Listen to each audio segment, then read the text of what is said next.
Bonjour et bienvenue sur le podcast Par voix basse à voix haute. Que vous soyez posé dans le canapé, sur la route ou en train de jongler avec votre journée, prenez place à nos côtés.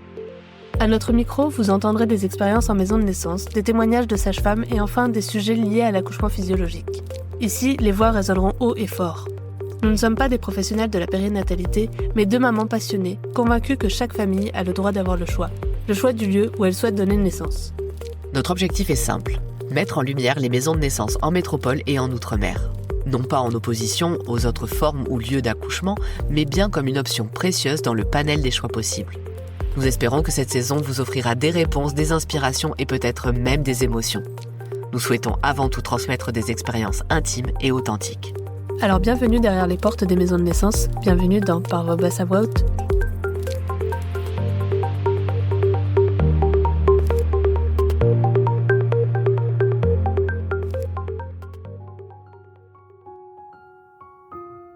Dans cet épisode, nous avons le plaisir d'accueillir le premier maïeuticien de notre podcast.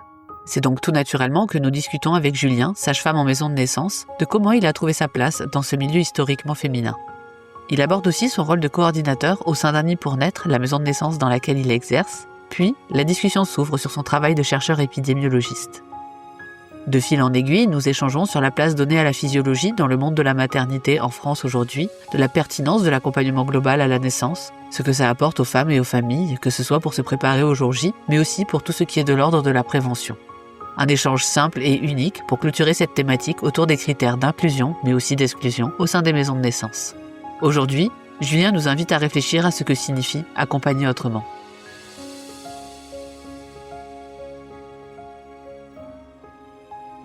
Bonjour Julien. Bonjour Julie. Bonjour Julien, bienvenue à notre micro. Bonjour Capucine.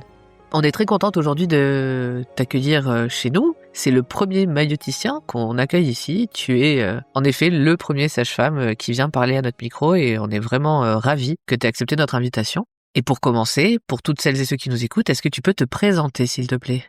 Merci à vous aussi de m'avoir proposé cette interview. Donc moi, c'est Julien, j'habite Nancy, j'ai 38 ans. Donc je suis sage-femme maintenant depuis... j'ai été diplômée en 2011. J'ai eu un parcours plutôt simple au niveau clinique parce que j'avais fait de l'hospitalier pendant 10 ans. Et ensuite, je suis rentrée en 2020 à la maison de naissance de Nancy. Et donc avant de rentrer plus en détail dans tout ton parcours et ton rôle dans la maison de naissance, est-ce que tu peux nous faire un rappel de ce qu'est une maison de naissance ? Une maison de naissance, c'est une structure de soins qui est dirigée et gérée exclusivement par des sages-femmes. Donc on n'a pas de médecin, pas de gynécologue, même un gynécologue qui voudrait faire de l'accouchement physiologique ne pourrait pas venir en maison de naissance. Et on n'a pas non plus d'auxiliaire de puériculture ou d'infirmière. Par contre, ça permet aux sages-femmes libérales de faire de l'accompagnement global à la naissance, de permettre de suivre les patientes donc durant toute la grossesse, de faire la préparation à la naissance et d'être présente du coup pour accompagner l'accouchement des femmes. Et donc la philosophie un peu des maisons de naissance, c'est de respecter un accouchement physiologique et de mettre la femme au centre de nos protocoles, de nos décisions, tout en étant garant de la sécurité et des soins pour la femme et pour son bébé. Merci pour cette définition très claire et détaillée. Tu nous as dit que tu travaillais actuellement donc à la maison de naissance de Nancy, qui s'appelle Annie pour naître, et tu y es coordinateur. Du coup, ton regard est à la fois celui d'un professionnel de terrain, mais aussi d'un chercheur. C'est quelque chose que tu fais en plus, à côté. Oui. Et qui t'apporte très probablement une perspective précieuse qui va pouvoir enrichir d'autant plus la thématique et l'échange qu'on va avoir aujourd'hui avec toi. En tout cas, la thématique de ce mois, pour rappel, c'est l'inclusion et l'exclusion, parce qu'on sait bien que forcément, s'il y a l'un,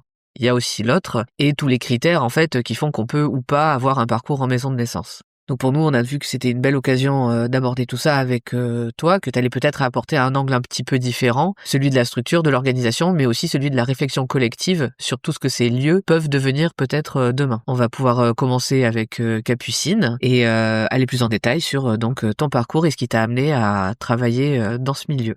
Et avant d'entrer dans la thématique du moment, est-ce que tu peux nous parler de ton parcours et notamment où tu as étudié et comment t'en es arrivée au métier de sage-femme ?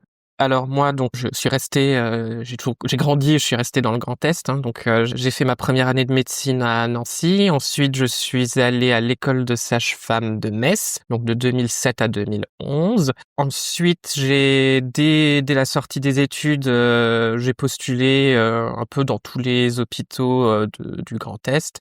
Et j'ai été recruté à Épinal. Je suis resté à Épinal jusqu'en 2021. Donc j'ai travaillé à Épinal dans la maternité publique d'Épinal, parce qu'il y avait longtemps une maternité privée aussi à Épinal. Moi, je suis resté dans le public. Et en parallèle de mon activité clinique de sage-femme hospitalière, j'ai fait des études complémentaires parce que j'ai toujours voulu être enseignant.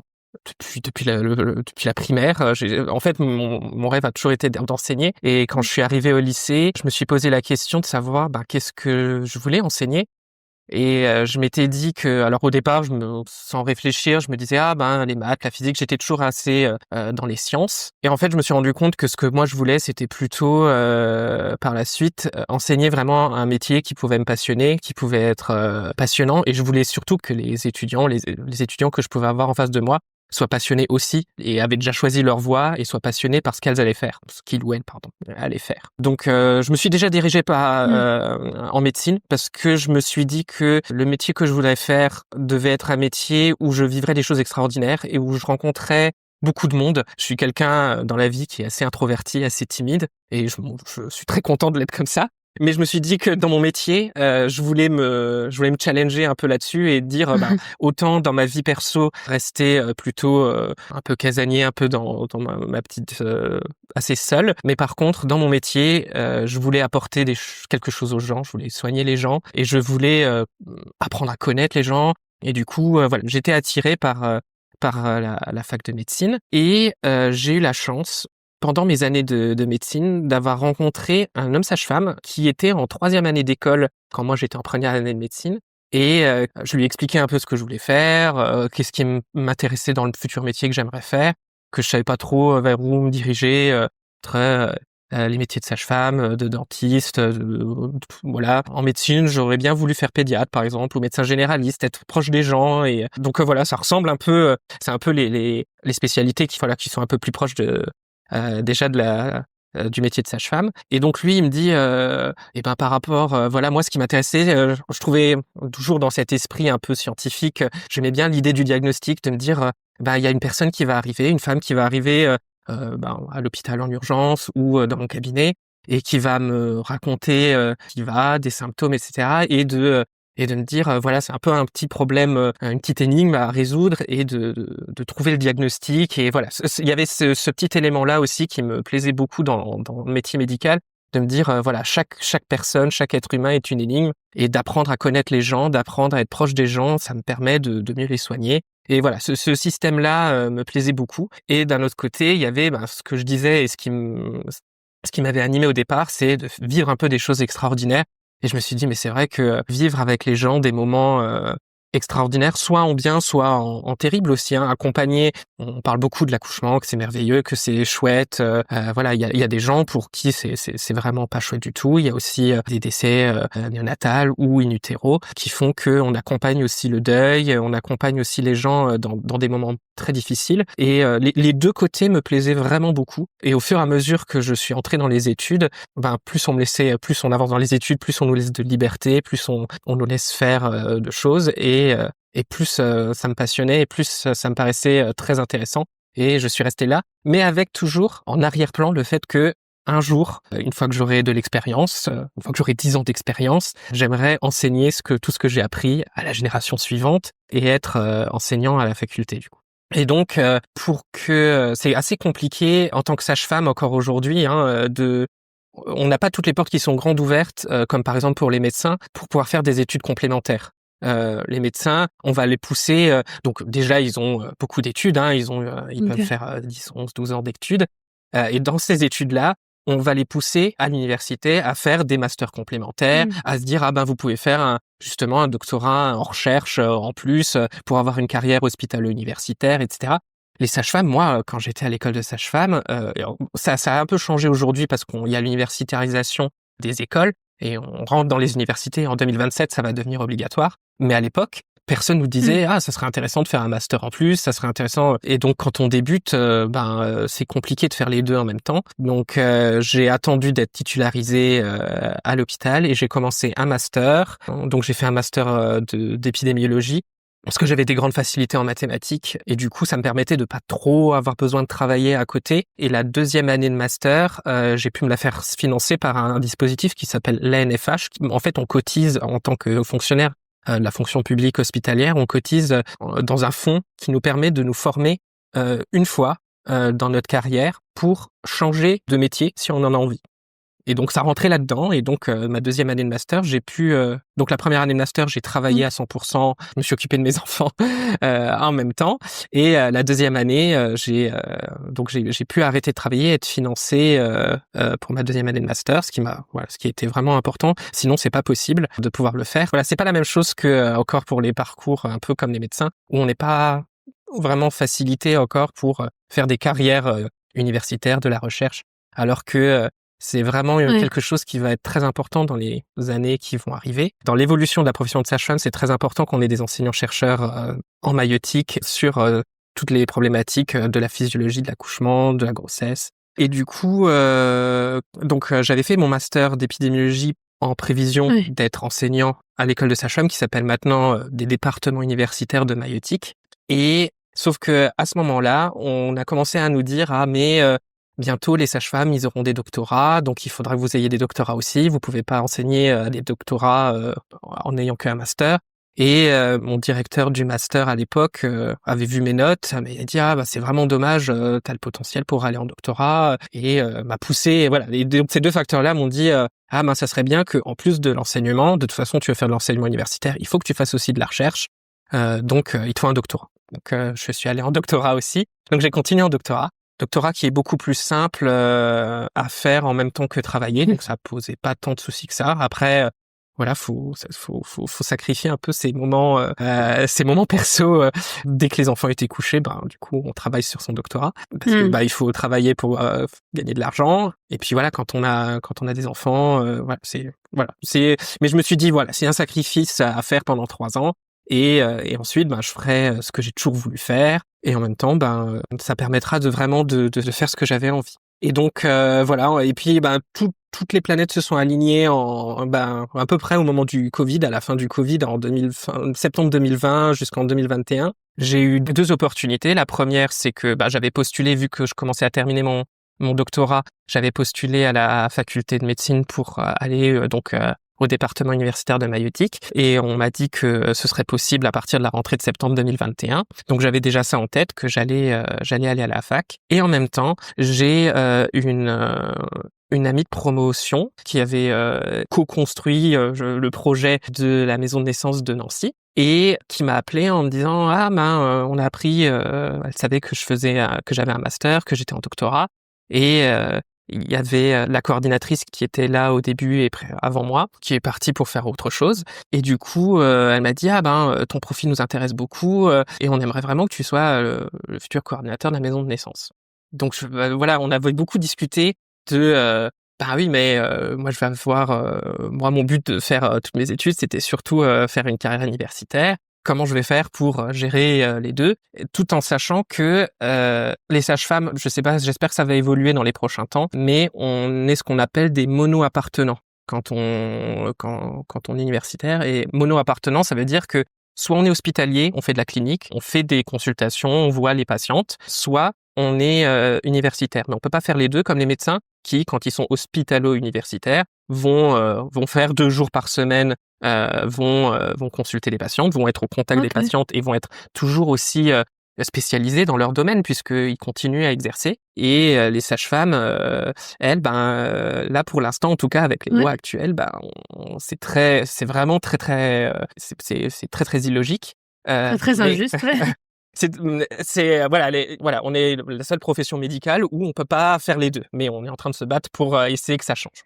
Il y a une justification à ça? Parce que c'est étrange quand même. C'est ce que j'allais demander. Alors la justification, je ne sais pas. Non, mais il pourrait y avoir une idée commune ou quelque chose qui a été écrit justement dans la loi qui expliquerait ça? Non, c'est dommage, c'est que du coup, soit au bout d'un moment on est déconnecté un peu du terrain et voilà, et au bout de 20 ou 30 ans, à plus avoir vu une patiente, gérer une femme, c'est compliqué après Bien sûr. de l'expliquer aux étudiants. Oui, c'est ça, oui, c'est ce que j'allais dire, le fait que tu pratiques plus, même dans la recherche, Oui, ça. ça devient moins pertinent aussi avec la réalité fait. du terrain, Bah oui. ça devient de moins en moins C'est pour ça que je pertinent trouve aussi. ça surprenant. Tout à fait. Ouais. Donc on est voilà, c'est une anomalie. Mais bon, quand on essaie de régler, mais voilà, il nous faut un gouvernement à peu près stable pour qu'il y ait quelqu'un qui nous écoute sur le long Bon terme. courage. Donc on attend, on va attendre un petit peu, je pense, et j'espère que ça va bouger parce que les études de sage-femme vont vraiment bouger là en 2027.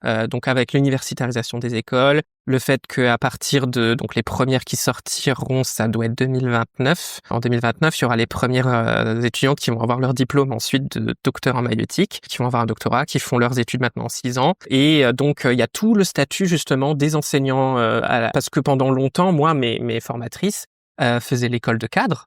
Et c'était une des manières d'utiliser son diplôme de cadre, c'était soit d'être cadre hospitalière, soit d'être enseignant à l'école de sage-femme à l'époque. Et maintenant, maintenant on demande des carrières universitaires, donc les statuts vont complètement changer. Et quel est le statut du coup quel est notre statut d'enseignant-chercheur? Quel va être le statut aussi des anciennes qui avaient le master pour faire cadre?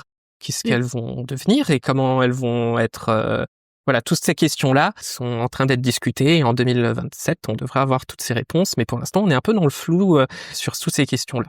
Et donc, j'essaie de revenir à votre question, à mon parcours et surtout au lien avec la maison de naissance. Et ça me permettait en fait je suis du coup qu'à 80% à la fac et je complète du coup avec mon travail de coordination de maison de naissance. Donc, je ne fais plus de clinique, donc les patientes me voient plus directement. Mais par contre, ça me permet d'avoir un lien quand même avec le terrain, de discuter des dossiers. Quand les sages-femmes ont des questions sur un dossier, demandent une expertise, me demandent, vu que je suis chercheur, j'ai l'idée aussi, c'est quand il y a une question qui est pas encore tranchée, il n'y a pas des recommandations claires sur un traitement par exemple ou sur comment on va gérer une pathologie, ça me permet, moi j'ai des accès et une expertise qui me permet de répondre à des questions un peu plus précises sur certaines questions. Et donc je reste quand même à peu près au fait de ce qui se passe sur le terrain grâce à ça, même si j'en fais pas directement. Oui, mais tu restes dans une vie en tout cas de terrain. Même si, voilà, c'est ça. C'est pas directement avec les patients. Voilà, c'est ça. Et donc voilà, et je suis coordinateur donc pour conclure donc depuis septembre 2020, j'ai accepté ce poste et qui m'a changé ma manière de voir le métier de sage-femme, qui m'a permis de m'ouvrir à beaucoup de pratiques et de manières de faire que on ne fait pas à l'hôpital et qui me permet en fait, la question qui est très intéressante pour moi, c'est que la maison de naissance va permettre beaucoup plus de liberté aux sages-femmes parce que elles sont donc ce qu'on appelle en one-to-one, c'est-à-dire que la sage-femme, elle est à 100% avec la femme, avec le couple, avec leur bébé, et ça lui permet, même dans nos recommandations médicales, même au niveau institutionnel et sécuritaire, de faire beaucoup plus de choses que ce qu'on pourrait faire à l'hôpital. Ou à l'hôpital, même s'il y a pas beaucoup de travail, il y a toujours des patientes qui peuvent venir en urgence, il y a toujours, et on n'est jamais à 100% que avec le couple qui est là à ce moment-là. Et ça, du coup, ça nous permet d'être beaucoup plus libres.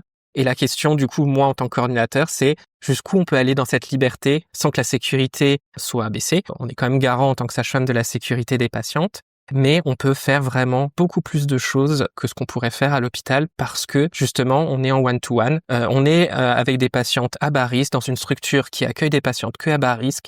Et on est même plus qu'en one-to-one, puisqu'on a même, quand on arrive proche de l'accouchement et jusqu'après l'accouchement, il y a même une deuxième sage-femme qui vient, donc on est même en 2 sages-femmes pour une femme, ce qui est un grand luxe au niveau des maisons de naissance par rapport à ce qu'on peut vivre à l'hôpital, par exemple. Oui.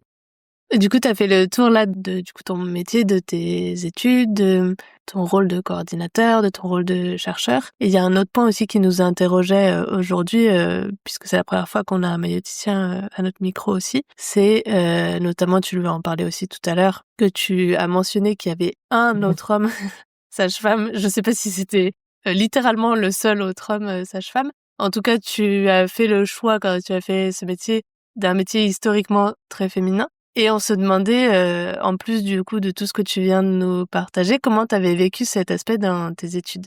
Alors, il y a plein d'aspects qui sont intéressants. Alors le premier, c'est que bizarrement, je me suis pas posé la question du tout que c'était un métier exclusivement féminin. En tout cas, avant d'y aller. Et j'ai eu une claque quand je suis rentré en école de sage-femme. Ah oui, je suis quand même vachement seul au milieu des filles. Ok. Même si c'est pas vrai parce que j'ai eu la chance moi d'avoir deux amis avec moi en promo. Donc on était 3 hommes sages-femmes dans notre promotion, ce qui est vraiment vraiment très très rare. Hein. Ah oui. Voilà, on est 1%.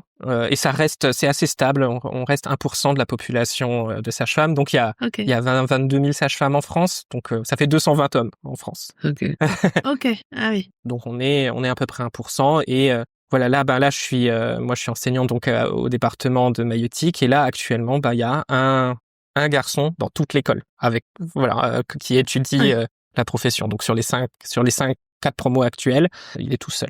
Donc voilà, et ça correspond à peu près à du 1%, quoi. Il y a souvent soit pas d'hommes, soit un homme dans une promo de 30 étudiantes sages-femmes un peu. Donc voilà, moi j'ai eu la chance, on était 3, donc on était notre petit groupe de 3 et ça lie forcément beaucoup de liens ensemble puisqu'on est tous les 3 au milieu des filles. Après, le lien avec les autres étudiantes, il est très sympa parce que du coup on est un peu cocooné par les filles. Ça c'est vraiment plutôt agréable d'être dans une promotion de filles. Les sages-femmes, alors je pense que aujourd'hui c'est un peu plus accepté. Le premier homme, alors de mémoire, hein, il me semble que c'est 87 ou 88 hein, le premier homme sage-femme qui est sorti. Donc quand moi j'ai fait mes études, je pense qu'il y avait des générations de sages-femmes où il y avait encore beaucoup de réticence sur le fait que il y avait pas de place pour les garçons dans notre profession. Il y avait beaucoup de préjugés sexistes, mais comme il y avait beaucoup de préjugés sexistes comme on peut en avoir dans un milieu d'hommes, des femmes dans un milieu d'hommes. Voilà, j'ai beaucoup entendu les garçons, ça c'est pas nettoyer, ça c'est pas être propre, c'est pas soigneux, c'est pas doux, c'est trop brut. Oui, on est sur du pur cliché, quoi. Oui, voilà. Mais en fait, je pense que c'est pareil pour une femme dans un milieu d'hommes. Et du coup, on a envie de les faire mentir. Oui. Et on se construit aussi notre identité professionnelle en exagérant presque tout ce qu'on nous reproche. Et donc, on va être d'autant plus minutieux. On va attendre là-dessus. Je vais faire encore plus attention. On dit que je suis pas doux, on va être super doux, inconsciemment ou consciemment. On se construit aussi, donc du coup, même plutôt, on peut prendre toutes ces critiques de manière positive et le transformer en étant de meilleurs professionnels parce qu'on veut bien faire en fait. Du coup, de toute façon, le fait d'être différent, que ce soit par le sexe ou par autre chose, mais du coup, on est forcément plus regardé, on sort du lot. Si on fait quelque chose de mal, ça sera encore plus vu. Et du coup, je pense qu'on fait doublement attention parce qu'on sait qu'on est très visible et qu'on regarde si on rentre bien dans les clous de ce que nous demande. Donc voilà un peu le rapport que j'avais quand j'étais étudiant. Avec les patientes, il y a aussi beaucoup de préjugés là-dessus sur le fait que il y a des peurs sur le fait que les patientes pourraient refuser d'être soignées par un homme. J'ai jamais trop eu de problème. Personnellement. Alors, peut-être plus en étant étudiant, parce qu'en étant étudiant, les femmes, donc déjà, on est en plus de la sage-femme, on a un regard, c'est un peu plus délicat, surtout au début, parce que on est plus observateur. Et c'était un peu difficile, ça, au début.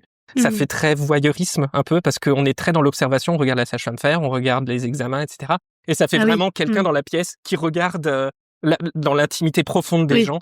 Et au début, c'est un peu difficile, ça. Et au fur et à mesure du temps, on acquiert des compétences théoriques. On apprend à répondre aux questions des patientes. On apprend, quand les patientes sonnent à l'hôpital, disent « Ah, là, j'ai un problème avec mon allaitement. Là, je m'inquiète parce que je saigne un peu. » Voilà. Et on aura les réponses. On va avoir une stature plus professionnelle.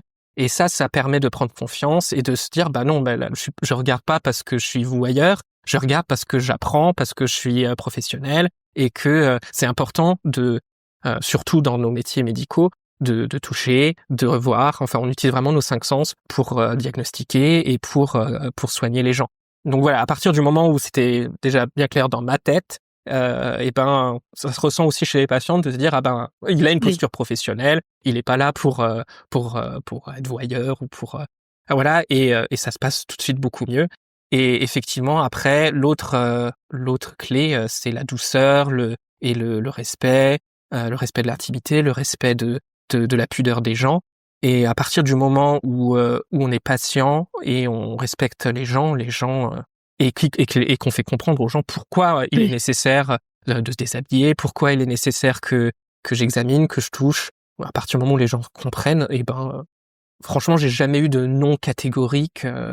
J'ai déjà eu alors ce qui arrive régulièrement, c'est bonjour, je suis sage-femme de garde.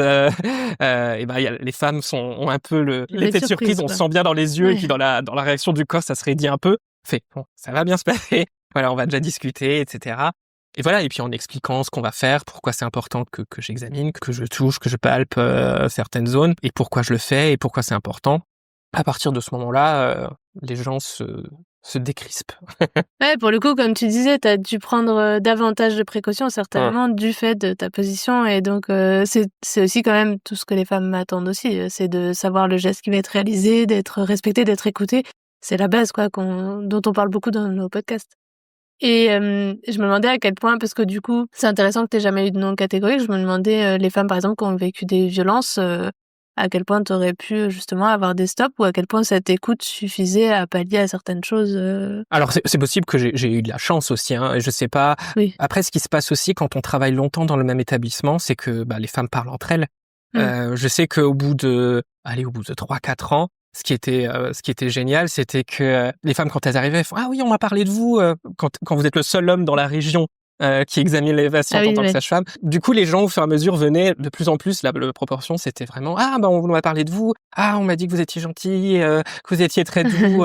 Ah oui, y a pas de souci. Enfin, et je pense que après, au fur et à mesure du temps, ça aide aussi d'avoir une bonne réputation, de voir que les gens parlent de vous en bien. Ça aide beaucoup aussi après à ce que il y a moins de problèmes aussi. Après, oui, effectivement, il y a des cas, de violence, les cas de viol, c'est beaucoup plus délicat.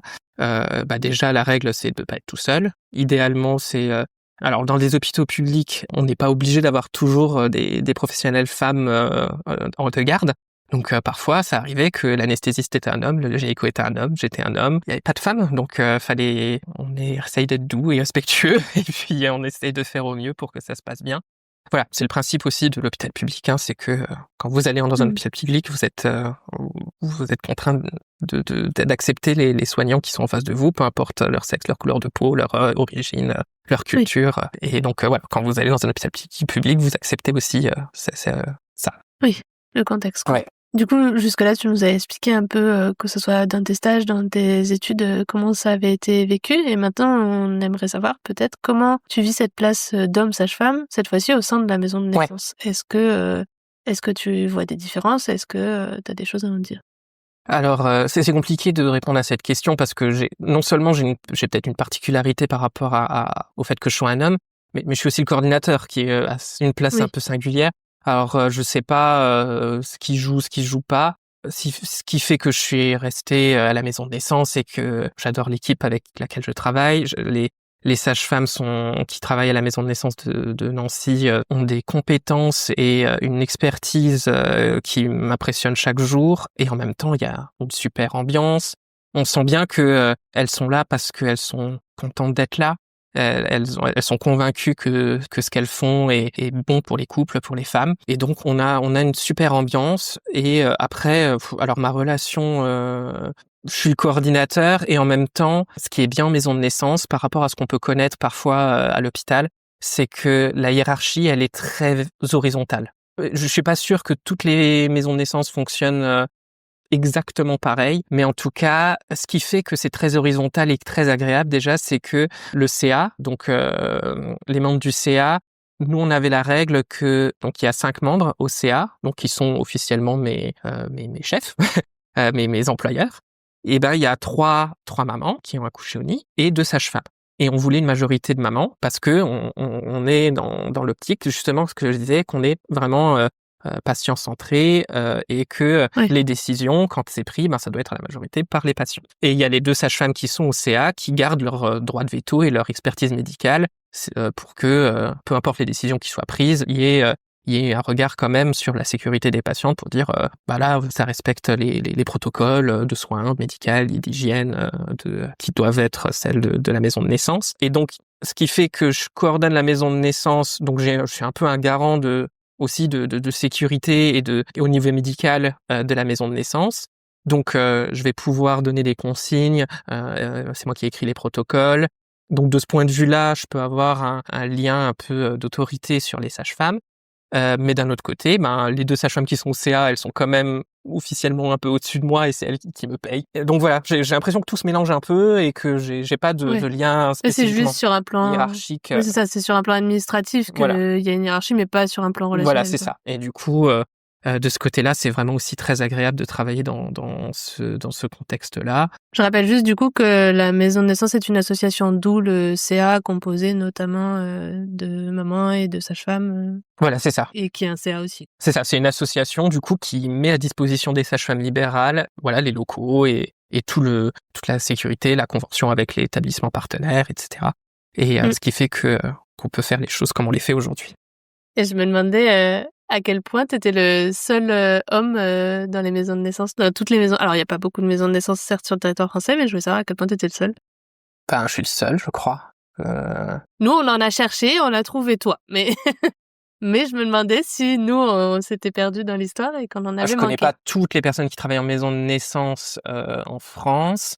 Il y a quand même des hommes que je connais qui sont très engagés sur l'accompagnement physiologique, qui font aussi des accouchements à domicile, qui font mais précisément en maison de naissance, je crois pas en avoir vu. Et s'il y en a dans les projets, n'hésitez pas à vous manifester dans les commentaires quelque part pour nous dire. Maintenant que tu dis le mot projet, il y a quand même Adrien Gantois qui a co-construit la maison de naissance qui vient d'ouvrir à Montreuil. Donc il y a quand même des hommes qui sont engagés aussi dans certains projets. Voilà, mais sinon oui, on est quand même assez peu représentés. En même temps, avec 220, tu me disais quelque chose comme ça sur le territoire. Bon, sachant qu'il n'y a pas beaucoup de maisons de naissance, la probabilité de réunir plusieurs hommes, mais ça pourrait, rien que par la question où tu disais plus le regard que vous avez besoin d'avoir à être plus à l'écoute, qui sont finalement les valeurs de base de la maison de naissance. Je me disais, ça pourrait du coup, par essence, attirer les hommes qui ont eu un parcours orienté, plus axé sur ça, quoi.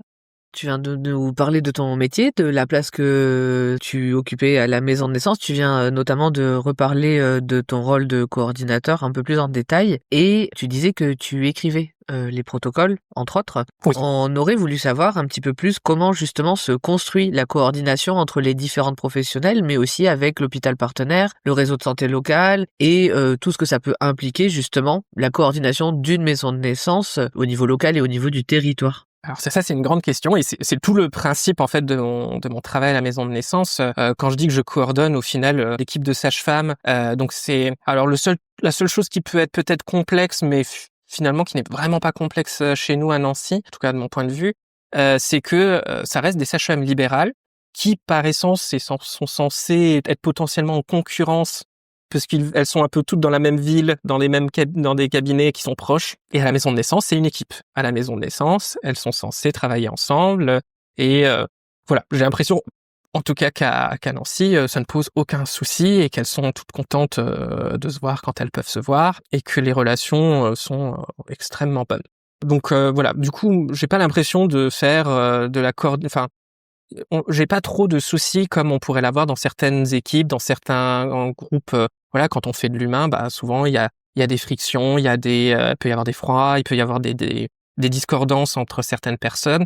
Et je fais pas du tout, je ne gère pas du tout ce genre de problématique. En tout cas pour le moment, je touche du bois pour que ça continue. Donc je pense que d'être animé dans une même équipe par une même vision de la profession, du métier, de ce qu'on veut pour les femmes, pour les couples, je pense que ça aide à ce que tout le monde aille dans le même sens et que tout le monde est content de travailler dans le même sens.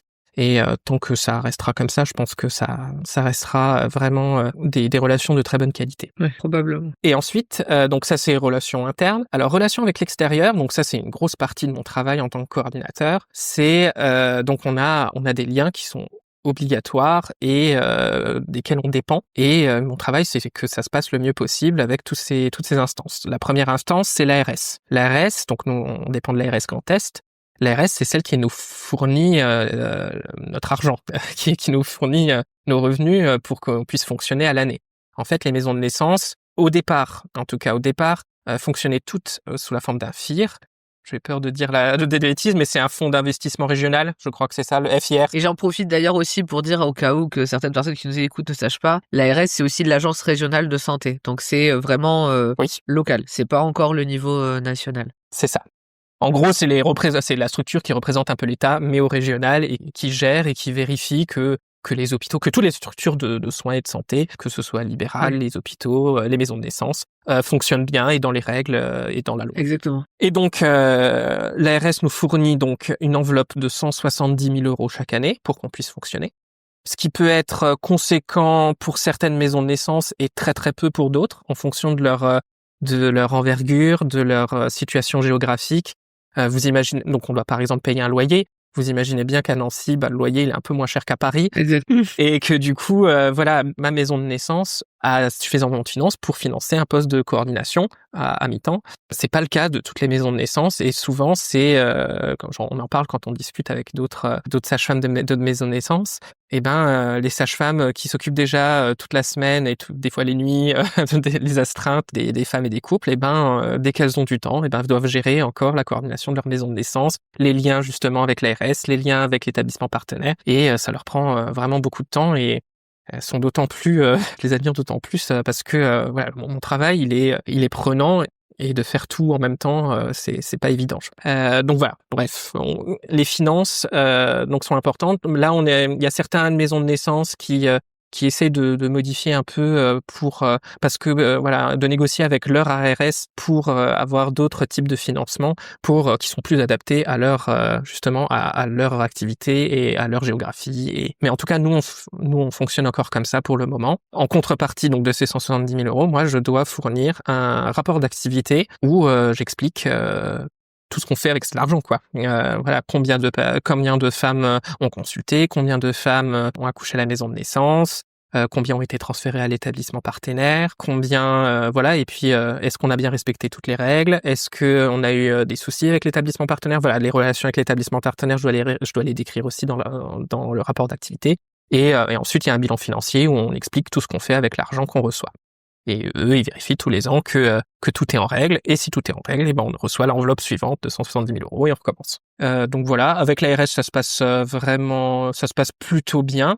Au départ, quand les maisons de naissance ont été créées, on était en expérimentation, donc de 2016 à 2022 à peu près, parce qu'il y a eu le Covid, donc normalement c'était sur 5 ans, mais ça a été décalé un peu parce que l'Assemblée nationale avait autre chose à faire que de pérenniser les maisons de naissance à ce moment-là. Donc ça a pris un peu plus de temps. Et donc dans l'expérimentation, les ARS avaient pour but vraiment de vérifier que tout se passait bien, étaient vraiment là avec nous presque. Quand je suis arrivé, en tout cas en 2020-2021, j'avais des relations vraiment très régulières avec l'ARS. Et c'est vrai que depuis qu'on est pérennisé, je pense qu'il y a une vraie confiance et tant que tout se passe bien et que nous, on ne dit pas qu'il y a des gros soucis, l'ARS vérifie que tout se passe bien dans nos rapports d'activité et on échange donc une fois par an sur l'échange entre rapport d'activité et notre FIR qui doit nous être envoyé. Et voilà. Mais j'ai toujours l'ARS au-dessus de moi qui m'aide si jamais il arriverait qu'il y ait un gros problème de relation avec, par exemple, l'établissement partenaire. Je peux toujours solliciter. Je sais que l'ARS est là pour régler les conflits, pour régler les problématiques, si jamais ça devait arriver. Ouais, du coup, c'est plutôt positif. Bien sûr, l'ARS est là pour vérifier que tout se passe bien. On a une ARS, en plus, donc nous, on partage, donc l'ARS Grand Est, on partage, il n'y a pas beaucoup d'ARS qui ont la chance d'avoir 2 maisons de naissance dans leur giron. C'est vrai. Donc il y a Manala à Célestat. Et donc, on a une ARS qui nous connaît bien, qui a suivi donc 2 maisons de naissance pendant plusieurs années maintenant. Et c'est agréable aussi d'avoir des interlocuteurs qui connaissent bien leur dossier et qui et voilà. Donc, quand on a des problématiques, quand on explique des choses, on sait que ils comprennent et que et ils font ce qu'ils peuvent pour régler les situations. Mais je pense d'ailleurs que c'est la seule région de France actuellement qui a 2 maisons de naissance. Non, il y a celle aussi d'Isère, il y en a 2. Ah oui, Grenoble et Lyon. Oui, c'est vrai. Enfin, Lyon, Bourgogne. Tout à fait. Pardon. Oui, tout à fait. C'est juste. Mais c'est les 2 seules régions. Alors qu'il y en a qui en ont pas une.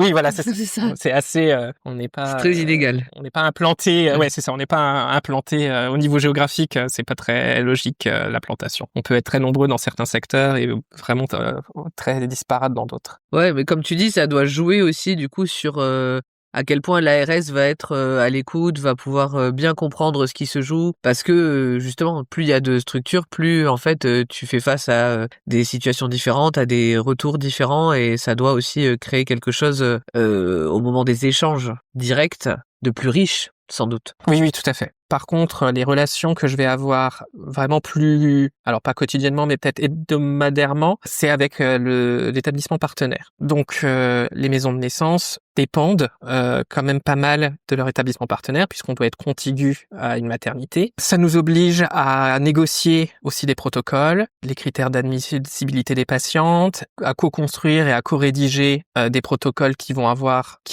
une influence sur les 2 structures. Et donc, c'est vraiment primordial d'avoir de bonnes relations et une confiance surtout. Enfin, je pense que la bonne relation vient surtout de la confiance entre les 2 établissements. Donc, on a 3 médecins référents, donc un médecin anesthésiste, un médecin pédiatre et un médecin obstétricien. Et on a la chance d'avoir ces 3 médecins qui s'intéressent à nos problématiques, qui s'investissent dans nos protocoles, ils sont très disponibles pour nous quand les patientes sortent un peu du cadre, ont une situation un peu limite, est-ce qu'on l'accepte en maison de naissance ou pas, donc pour avoir un point de vue, leur point de vue sur la situation, ils sont très bienveillants et très disponibles pour répondre à toutes nos interrogations. Et donc ça, c'est très important. Et le fait d'avoir des relations comme ça assez constantes avec eux permet aussi qu'ils comprennent comment on travaille, ils comprennent notre façon de voir les choses, même si c'est pas la leur, et ils la respectent. Et ça, c'est super important parce que on va pouvoir parler au moins le même langage, même si on n'est pas toujours en accord sur la prise en charge des patientes. On peut au moins en discuter et trouver soit des compromis, soit eux ils tranchent que c'est plutôt comme ça, soit on peut trouver des compromis et ça c'est agréable. Après, il y a le type de maternité que je pense qui influe quand même pas mal. Nous, je crois qu'on est la seule. Je crois qu'on est la seule maison de naissance en France qui est l'établissement partenaire et un CHU de type 3. Donc maternité de type 3, donc c'est une maternité qui va accueillir toutes les pathologies, même les plus graves, qui peut faire des accouchements de triplés, qui peut faire des accouchements même avec des bébés qui ont des malformations, qui ont très mal, ou des patientes qui ont des pathologies qui sont très importantes, qui est pas le cas de toutes les maternités. Et en plus, c'est un centre hospitalo-universitaire. Et moi, je le prends comme une chance parce que je trouve qu'ils sont beaucoup plus ouverts par le fait qu'ils sont universitaires, par le fait que les médecins qui y travaillent sont aussi dans cette mouvance hospitalo-universitaire, ont beaucoup d'internes, beaucoup d'étudiants sages-femmes, enfin d'étudiants qui vont les obliger à s'ouvrir à des nouvelles pratiques. Et ils vont faire de la recherche. Donc ça veut dire que ils sont pas figés dans des protocoles. Ils vont questionner leurs propres protocoles. Et ils vont se dire, est-ce qu'on peut l'améliorer? On va faire une recherche pour essayer de voir si c'est mieux de faire comme ça. Et d'avoir cette réflexion-là C'est une plasticité cérébrale. Voilà, une plasticité cérébrale. Mais, comme tu dis, qui est notamment apportée par justement les nouvelles générations, je pense que c'est vachement intéressant. Ouais. Et dans la même optique, ils sont ouverts aussi à ce qu'on fait. Et je pense que le fait que eux, ils soient curieux de nature et qu'ils soient curieux de savoir comment on travaille et comment on peut apporter certaines choses dans l'hôpital, je pense que ça leur apporte aussi beaucoup ce lien avec la maison de naissance. Ça nous apporte beaucoup d'avoir des gens qui soient curieux et qui s'intéressent à ce qu'on fait. Et nous, en contrepartie, on leur apporte, j'espère en tout cas, cette vision de cette réflexion en tout cas de comment, même dans un type 3, dans un grand CHU avec beaucoup d'accouchements, on peut réfléchir pour que les patients soient bien accueillis, soient respectés dans leurs souhaits au maximum et voilà, et trouver des solutions pour ces choses-là. Et ça, c'est passionnant en tant que coordinateur du coup de pouvoir gérer ça. Oui, j'imagine. Je me demandais, on sait qu'il y a aussi au niveau national donc la Haute Autorité de Santé, la HAS, et il y a au niveau des maisons de naissance, donc le collectif national des maisons de naissance françaises. Est-ce que toi, du coup, tu es en lien direct avec la HAS ou est-ce que c'est au moment des regroupements et des conseils d'administration des maisons de naissance que sont remontées des problématiques qui après sont transmises directement à la Haute Autorité de Santé via le collectif national ou les différents syndicats de sages-femmes?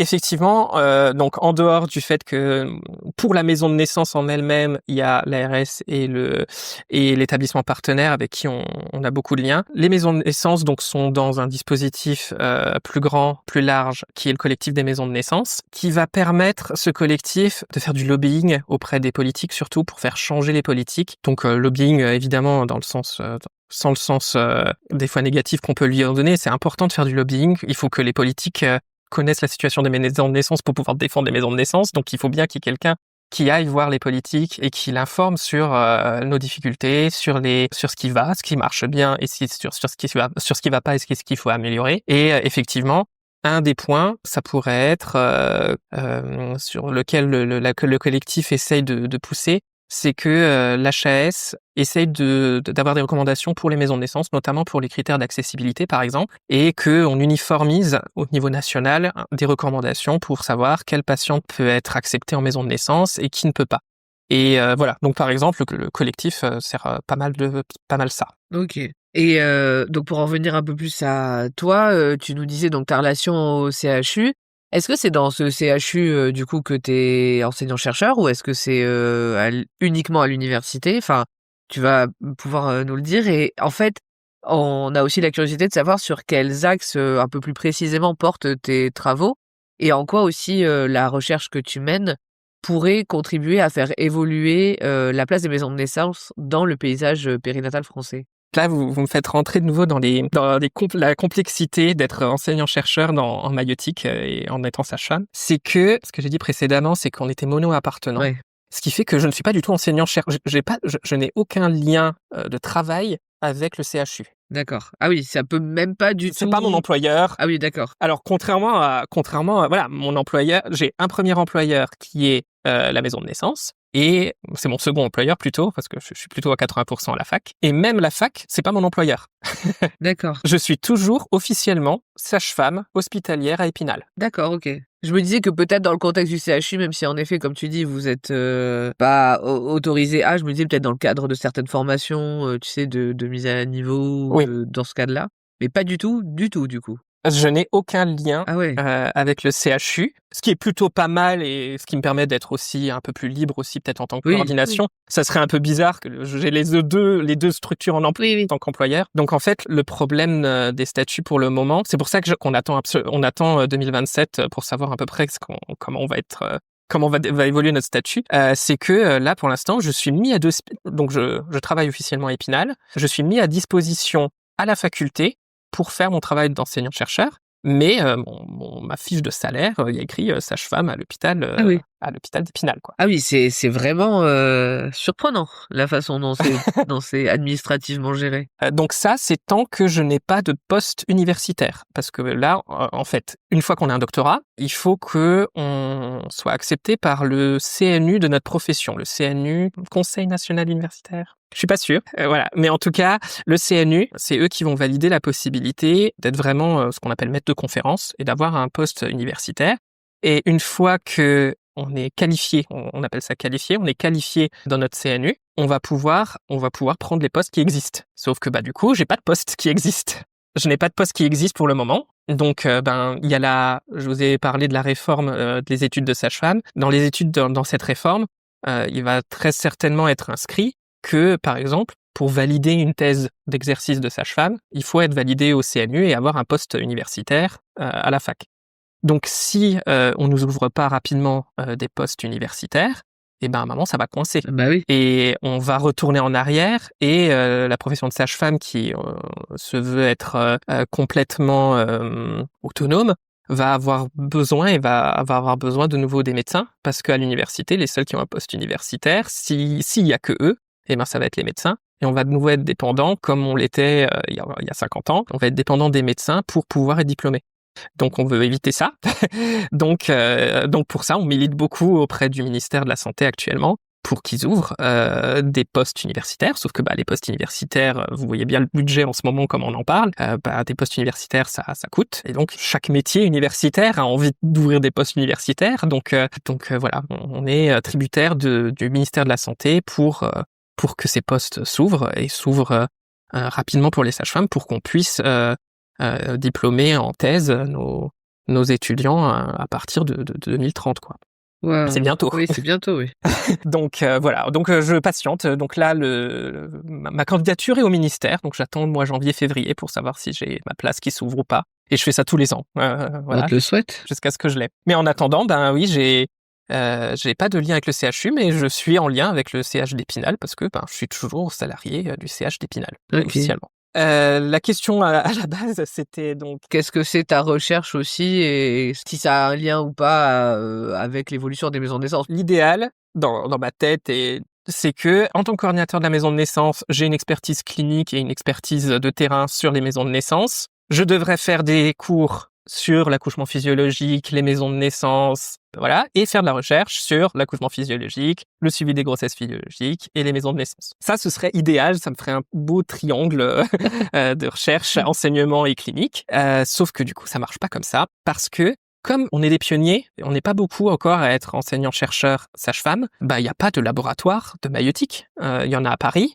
Mais là, à Nancy, je n'ai pas de laboratoire qui dit, tu vas faire tes recherches sur la grossesse, l'accouchement, parce que on n'est pas assez nombreux pour créer un département de recherche exclusivement sur la grossesse. Oui. Donc moi, j'ai la chance de travailler à Nancy avec une autre sage-femme qui, elle, est échographiste, et elle est dans un laboratoire, par exemple, d'imagerie. Ah oui. Et elle fait sa recherche sur de l'imagerie, sur l'échographie, sur les pathologies qu'on peut diagnostiquer par l'échographie, elle va aussi s'intéresser à l'accouchement, comment avec l'échographie on peut aider les patientes à mieux accoucher, à mieux diagnostiquer quand il y a des problèmes pendant le travail et l'accouchement.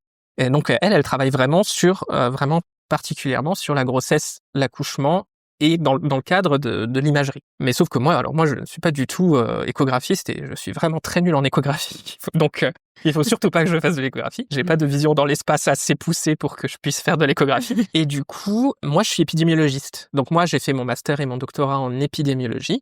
Donc moi je suis censé être, et je suis d'ailleurs dans un laboratoire d'épidémiologie. D'accord. Et le laboratoire d'épidémiologie à Nancy, il traite, là, celui que j'ai trouvé, donc c'est une unité qui s'appelle Antibiovac, qui traite les antibiotiques et les vaccins. D'accord, ok.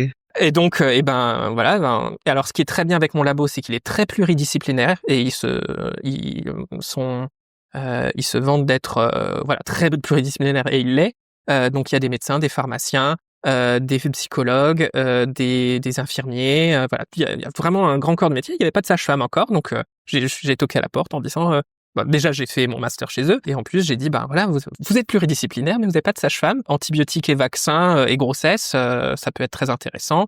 Les sages-femmes ont une compétence de prescription, que ce soit pour les antibiotiques ou pour les vaccins. Surtout là, avec les compétences des sages-femmes pour les vaccins ont été largement améliorées. Avant, on avait aussi des illogismes sur le fait que on pouvait vacciner la mère, mais on pouvait pas vacciner le bébé après 1 mois et pas l'entourage, voilà, pas les hommes. Fallait vraiment que ce soit très femme et bébé qui viennent naître, alors que maintenant ça a vraiment été élargi. On peut vraiment vacciner tout le carnet vaccinal à tout le monde. Et ça permet de faire pas mal de recherches aussi de mon côté, voir l'amélioration du coût de la santé des femmes par rapport au fait que les sages-femmes ont plus de compétences de vaccination, parce que faut savoir que la chance des femmes, c'est que comme elles ont un suivi gynécologique, que ce soit par une sage-femme ou par un gynéco, elles voient un médecin, même si elles sont en bonne santé, et notamment si elles sont enceintes. Les hommes ne voient quasiment jamais, s'ils sont en bonne santé, entre 20 et 45 ans, personne s'occupe de notre santé. Et donc, c'est important que nous, sages-femmes, on se saisisse de ça et que on puisse gérer justement, savoir que si les vaccins, souvent les rappels à 25 ans, personne les fait parce que personne leur dit qu'il faut les faire. Mais voilà, il y a des rappels à 25 ans, 45 ans, et donc les sages-femmes ont cette possibilité-là d'être professionnels de santé et de rappeler ça. Et concernant les antibiotiques, on est quand même donc là, moi, je travaille surtout là-dessus, c'est que on se rend compte que la prise d'antibiotiques, donc le fait de mal prendre des antibiotiques ou le fait de prendre trop d'antibiotiques va faire des antibiorésistances et ça va être vraiment un très gros problème là au XXIe siècle. Donc faire de la prévention et de la santé publique auprès des femmes sur le fait que on prend pas toujours pour toutes les problématiques des antibiotiques Enfin voilà, maintenant il y a des pubs maintenant de l'État, les antibiotiques c'est pas automatique. Voilà, on a en tant que professionnel de santé déjà une responsabilité là-dessus d'expliquer ça aux patientes. Et aussi, quand on vous prescrit les antibiotiques, c'est de les prendre vraiment comme c'est écrit sur la prescription. Souvent, ce que les gens font, c'est on vous prescrit des antibiotiques par exemple pendant 7 jours, et puis au bout de 2 jours, ça va beaucoup mieux. Donc on arrête de prendre les antibiotiques. Sauf que du coup, vous n'avez pas tué tous les microbes, Eh oui. vous les avez pas pris pendant 7 jours, et les microbes qui vont rester, et vous voyez, on en a beaucoup parlé par exemple pour le Covid, le virus ça mute très vite et donc ça s'habitue très vite à son environnement et ça peut avoir des évolutions très rapides. Et donc si les microbes vous les tuez pas complètement, ceux qui vont résister, ils vont sortir de votre corps, vous allez par les eaux usées, par l'environnement, vous allez les diffuser et il va y avoir de plus en plus de bactéries qui vont être résistantes aux antibiotiques et ça va être de plus en plus compliqué de les soigner. Et donc voilà, je travaille surtout là-dessus en ce moment. Ce qui me rend curieuse aussi dans ce que tu viens de dire, c'est par rapport à l'antibiorésistance. Est-ce que ça peut être transmis au fœtus ou pas du tout? Si la femme enceinte prend des antibiotiques, est-ce que cette antibiorésistance ne concerne que la personne en prise directe ou est-ce que ça peut avoir une conséquence sur le bébé en cas de grossesse? Alors, l'antibiorésistance n'est pas liée à la personne, elle est liée à l'organisme, à la bactérie qui va être dans le corps de la personne. Alors, normalement, la nature est bien faite, le bébé, il est Il est protégé isolé. des bactéries. Quand vous avez un rhume, le bébé n'aura pas de rhume. Oui, j'entends bien, mais je pose la question quand même. Oui, non, mais c'est pour ça, j'explique bien pour que ce soit bien clair. Il y a un placenta qui protège justement que, alors c'est pas toujours à 100%, mais dans la grande majorité des cas, ça protège. Et ce qui est bien avec les antibiotiques, par contre, c'est que les antibiotiques, eux, ils passent. Et ils vont, s'il y a un problème d'infection au niveau utérin, au niveau du placenta, etc., les antibiotiques vont protéger le bébé. Donc, non. Donc la réponse, je dirais, non, ça va pas. Le fait d'être enceinte, le fait d'avoir un bébé dans son ventre ne change rien au fait que ça aggrave ou ça améliore l'antibiorésistance. Ok, d'accord. Et ça n'a pas d'impact particulier sur le bébé ou ça pourrait en avoir selon le type d'antibiotique? Il faut savoir que tout médicament pendant la grossesse, même en dehors de la grossesse, a des effets secondaires. Oui, bien sûr. Et il faut jamais prendre un médicament juste pour le plaisir ou quoi, parce que justement, ça a des conséquences négatives. Bien sûr. C'est pour ça que c'est prescrit par un professionnel de santé, c'est que normalement, on va évaluer la balance bénéfice-risque du traitement. Si maintenant, alors le Covid, c'est pas j'essaye de prendre le Covid parce que c'est un exemple que tout le monde connaît maintenant, mais le Covid c'est un virus donc ça marche pas avec les antibiotiques. Mais imaginons une infection urinaire. Vous êtes enceinte, vous avez une infection urinaire. L'infection urinaire, les bactéries peuvent remonter à la vessie. Vous pouvez avoir des conséquences graves de cette infection urinaire si vous la traitez pas, et qui vont être forcément beaucoup plus graves que les effets indésirables que peut entraîner des antibiotiques. Oui. Donc, quand vous avez une bactérie qui est potentiellement dangereuse pour vous, pour votre grossesse, pour votre bébé, il faut la soigner. Maintenant, c'est sûr que idéalement, si vous pouvez rester en bonne santé et jamais prendre de médicaments pour votre grossesse, c'est mieux. Et en général dans la vie d'ailleurs même. Ouais. Mais si vous êtes malade et que potentiellement, surtout quand on est enceinte, faut savoir que le système immunitaire, c'est pas tout à fait le même, il s'adapte, vous avez pas la même anatomie. Donc, par exemple, je peux prendre l'exemple de l'infection urinaire. L'utérus, la grossesse va appuyer sur votre vessie, la vessie va descendre et les microbes vont réussir plus facilement à monter dans la vessie. Donc c'est important dès qu'on a des symptômes de se soigner parce que les conséquences peuvent être graves après pour la grossesse. Okay. Toute fièvre, toute infection va pouvoir potentiellement irriter l'utérus, faire des contractions. Enfin voilà, il y a pas mal de conséquences sur le fait d'être malade pendant la grossesse, donc faut se soigner, Oui, en fait, comme tu disais tout à l'heure, c'est en parler avec un professionnel de santé qui saura évaluer la balance bénéfice-risque justement d'une prise ou pas médicamenteuse, voire antibiotique, quoi. Tout à fait. Ok, on a un petit peu dérivé, mais merci d'avoir pris le temps de répondre à ça. Je pense que c'est vraiment quelque chose dont on n'avait jamais parlé jusqu'à présent dans nos épisodes, donc c'est une parenthèse qui me paraissait pertinente. En tout cas, pour en revenir un peu plus au sujet principal que sont les maisons de naissance et ta place au sein de ces structures, tu nous parlais tout à l'heure justement de comment se passent les choses à ton niveau, comment se passent les choses au niveau régional, comment au sein de l'équipe vous avez une façon de fonctionner. Et après, il y a toute la réalité en fait du cadre légal français. Justement, quand on parle de la Haute Autorité de Santé, quand tu parles des politiques, quand tu parles aussi ne serait-ce que de l'évolution de la profession de sage-femme, et enfin au niveau ne serait-ce que des diplômes et de ce que ça va devenir dans quelques années. Comment vois-tu, toi, alors tu nous l'as déjà un petit peu dit, mais cette tension en fait, tu nous disais qu'avec les syndicats, vous essayez de justement d'expliquer qu'il faut que ça évolue, pas retourner comme il y a quelques décennies en arrière dans la dépendance aux médecins et gynécologues. Et est-ce que tu penses aussi que toutes ces tensions, quelles qu'elles soient, que ce soit au niveau des diplômes, mais aussi au niveau justement des différentes ARS, au niveau des aujourd'hui la façon dont c'est géré au niveau de la HS, au niveau national, territorial, quels sont les freins principaux que tu vois pour le développement des maisons de naissance, pour justement les initiatives qui peinent, parce qu'on sait qu'il y a beaucoup de projets de maisons de naissance, on sait que il y a aussi un contexte politique et économique qui ne sont pas favorables justement à l'ouverture de postes, au développement de certaines choses. Est-ce que tu peux nous partager un petit peu ta vision de tous ces freins qui peuvent exister et de la réalité finalement du terrain? Alors, il y a beaucoup de points à discuter là-dessus. Alors, le premier point, en tout cas de ce que j'entends des différentes maisons de naissance, c'est le point de la contiguïté. La contiguïté des maisons de naissance à une maternité oblige chaque maison de naissance à trouver des locaux qui soient contigus à une maternité. Et donc ça n'existe, c'est très compliqué. C'est vraiment très compliqué parce que soit vous êtes déjà une maternité existante là depuis les années 70, vos locaux c'est vos locaux, vous pouvez pas les agrandir. Donc soit il y a vraiment un gros projet, vraiment une grosse demande aussi de l'établissement et il vous trouve quelques mètres carrés pour que vous puissiez faire votre maison de naissance à l'intérieur des locaux, mais je pense que c'est vraiment pas la règle habituelle.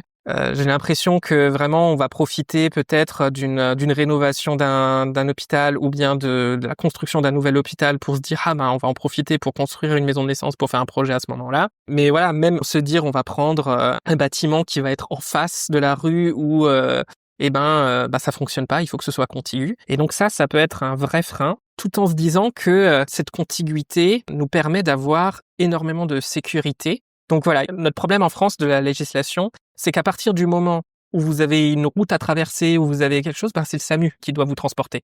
On serait pas du tout couvert au niveau assurance, au niveau légal, si maintenant la maison de naissance, elle serait en face et qu'on traverserait la route avec la patiente et le bébé si ça n'allait pas. Donc il faudrait par exemple un SAMU obstétrical disponible si on était un peu plus loin dans la législation française actuelle. Donc tout ça, voilà. Donc le problème d'emplacement de la maison de naissance, il est un peu compliqué et je pense que ça, c'est déjà un premier frein important au développement des maisons de naissance. Il faut attendre que il y ait un vrai projet et qu'il y ait une nouvelle construction ou des nouveaux locaux qui pourraient permettre d'accueillir une maison de naissance.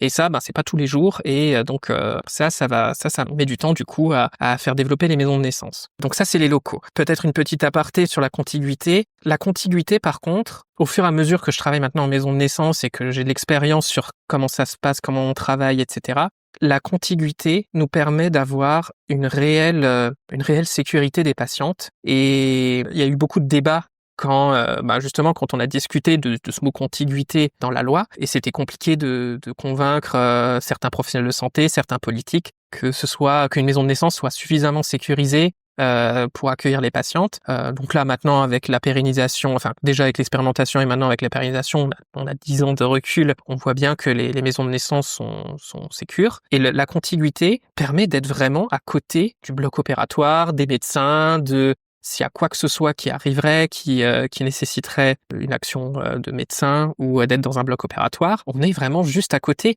Par exemple, à Nancy, nous, on est vraiment... alors, à Nancy, on est un peu spécifique parce qu'on est dans l'enceinte de la maternité, mais on est dans une maison qui est à côté de la maternité. Donc, c'est la limite un peu, je pense, de la contiguïté dans la loi.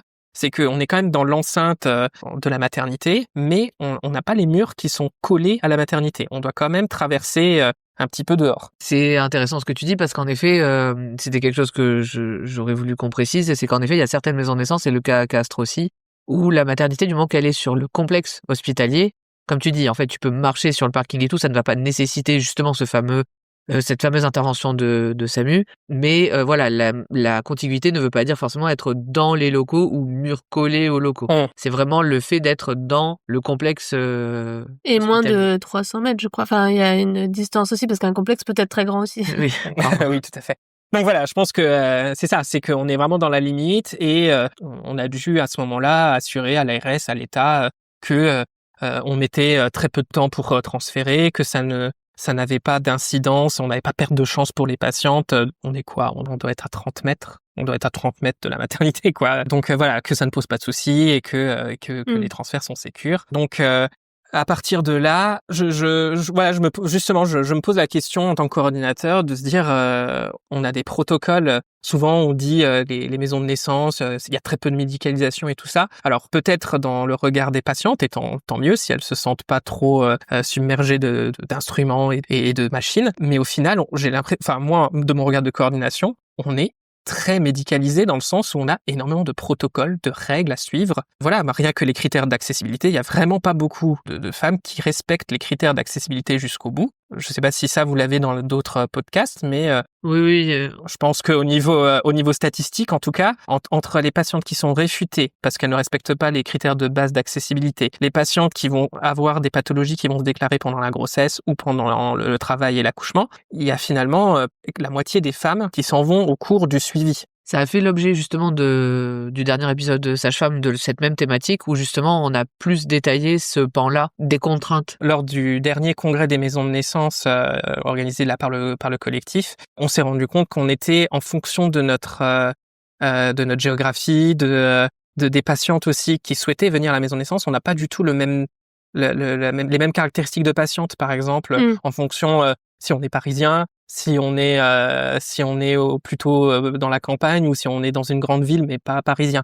C'est pas du tout le même type de patientèle qu'on a et du coup ça va jouer aussi sur nos chiffres de transfert etc. Les refus, on n'en a pas tant que ça parce que alors pas dans mes statistiques à moi parce que peut-être les patientes qu'on recrute sont déjà dirigées par leur sage-femme libérale à la base en disant mais non vous pourrez pas parce que vous avez un antécédent de césarienne, parce que vous avez ça aussi et du coup peut-être que je les vois pas. Oui, elles ont déjà conscience en fait de ce qui va être bloquant ou pas avant même de faire la demande. Voilà, c'est ça. Donc si elles ne viennent pas, moi je peux les voir qu'à partir du moment où elles prennent rendez-vous avec une sage-femme de la maison de naissance. Donc si elles sont déjà au courant avant qu'elles peuvent pas y aller, celles-là je les vois pas. Forcément. Donc, comme je le disais, il y a beaucoup de protocoles et de lois qui régissent nos maisons de naissance et qui font que on est, pour être vraiment complètement sécuritaire selon la loi française et selon les recommandations actuelles, il y a beaucoup de transferts de patientes. Et on va garder vraiment les patientes qui n'ont aucun facteur de risque et qui ont le maximum de chances d'accoucher de manière physiologique. Moi, j'ai cette réflexion-là, en tout cas maintenant, avec le recul et le fait que j'ai coordonné la maison de naissance maintenant depuis 5 ans, c'est que le fait d'être contigu, donc c'est déjà très embêtant de ce côté-là pour l'implantation des maisons de naissance, mais de l'autre côté, comme on est si proche d'une maternité, d'avoir des gynécos qui seraient dispo, une salle du bloc opératoire si besoin. Est-ce qu'on est obligé d'être aussi restrictif dans nos critères d'accessibilité? Est-ce que voilà, je sais pas si c'est bien ou pas, j'ai pas fait de recherche vraiment sur le sujet, voir si c'est vraiment plus dangereux ou pas. Mais voilà, dans mon idée, je pense que ça sera pas si dangereux que ça d'assouplir les critères d'accessibilité parce que même de toute façon, la sage-femme, à partir du moment où elle va se rendre compte qu'il y a une vraie pathologie, où il y a vraiment un risque pour la patiente, elle est contrainte de transférer de toute manière. Et le transfert, on sait qu'il est sécure et qu'il se passe bien. Et que la prise en charge de la patiente va se faire quasiment immédiatement, comme si elle était à la maternité. Donc voilà, j'ai une réflexion surtout là-dessus, en me disant, ok, il y a des facteurs de risque, mais même si ça arrive, on transfère. Et la patiente, ça va être géré. Mais c'est une réflexion intéressante ce que tu dis parce qu'en fait la contiguïté est pertinente dans le cas où tu acceptes on va dire un plus grand nombre, si tu as une ouverture plus grande en fait à tous les types de grossesse on va dire, mais finalement est-ce que s'il y a un éloignement mais que t'es plus strict ou restrictif, est-ce qu'il n'y a pas de la pertinence là-dedans? D'ailleurs, c'est quelque chose dont tu vas pouvoir discuter un petit peu avec Capucine sur aussi les autres façons de faire dans d'autres pays qui peuvent aussi apporter justement à la réflexion de ça. Tu as parlé au congrès des maisons de naissance de l'année dernière, c'est un point qui a été notamment abordé en Europe, mais on sait que ça peut être aussi au regard du monde entier, donc je vais vous laisser la parole là-dessus parce que je pense que c'est très intéressant d'aborder aussi ce sujet. Tout à l'heure, tu nous as parlé des évolutions dans le métier de sage-femme et notamment le lien avec le métier de chercheur, avec l'hôpital, avec toutes ces questions-là. On sait aussi que les maisons de naissance ne sont pas les structures les plus connues en France. ne font pas notamment partie aussi des propositions de base qu'on fait de suivi d'accouchement dans les plaquettes notamment d'informations qu'on distribue aux femmes ou ce genre de choses. Du coup, on se demandait, est-ce que tu penses que le modèle des maisons de naissance françaises pourrait évoluer vers quelque chose peut-être de plus intégré au système de soins, comme on peut avoir dans certains pays voisins notamment, où c'est plus évident parce que ça jonche davantage le territoire aussi qu'en France? Et qu'est-ce qui, selon toi, manque aujourd'hui pour y parvenir?